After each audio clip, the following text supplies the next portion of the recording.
Tazo ni harufu ambazo mama mjamzito hatakiwi kuzivuta kwa sababu zinaweza kuathiri afya ya mtoto aliye tumboni. Kwa hiyo ni vizuri kuziepuka popote ambapo utakuwa unapita au kwa na mtu wa karibu ambaye unaweza ukaisikia hii harufu. Harufu ya kwanza ni harufu ya kemikali nzito. Mfano harufu ya rangi ya nyumba, glue, yani ile gundi ya viwandani, harufu ya diesel au mafuta ya petroli, kemikali za kuua wadudu, kwa mfano ya mbu, ili kuna ile sijui ya kuchoma ndani, haitakiwi kabisa kwa mama mjamzito. Perfume kali sana au bleach ni vitu ambavyo havitakiwi kabisa kwa mama mjamzito, maana vinaweza vikaathiri afya ya mtoto aliye tumboni. Lakini pia uchochea kizunguzungu na kichefuchefu, lakini pia inaweza ikaleta kuharibika kwa mimba, kitu ambacho ni kibaya sana. Kuathiri ukuaji wa ubongo wa mtoto kama itavutwa mara nyingi sana, lakini pia inaweza kusababisha pressure kwa baadhi ya kina mama, lakini pia tatizo la kupumua. Mtu anaweza tu akaisikia akawa hawezi kupumua vizuri. Imagine sasa huwezi kupumua vizuri na una mtoto tumboni,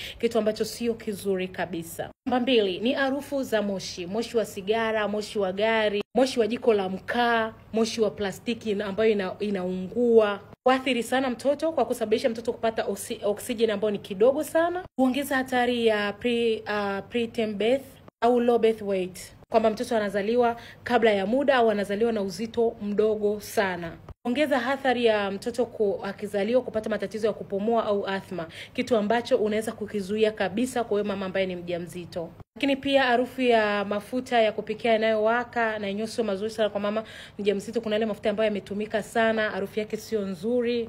Lakini pia mafuta ambayo yametumika sana ni vitu ambavyo kwa mama mjamzito unatakiwa sana kuepukana navyo kwa ajili ya afya ya mtoto, maana inaweza kusababisha mtoto kutokupumua vizuri, lakini pia matatizo kwa mama, kitu ambacho inaweza kupelekea matatizo ya kudumu kwa mtoto kama itakuwa ni kitu ambacho ni endelevu. Kuna wale watu ambao biashara zao ni kukaanga na vitu kama hivyo. Unapokuwa mjamzito, tafuta msaidizi ambaye atakusaidia kwenye hiyo biashara yako kwa kipindi cha ujauzito kwa ajili ya afya yako na afya ya mtoto ajaye. Kwa ni vizuri wewe kama wewe kujicontrol mwenyewe, kujua hichi natakiwa kufanya, hichi sitakiwi.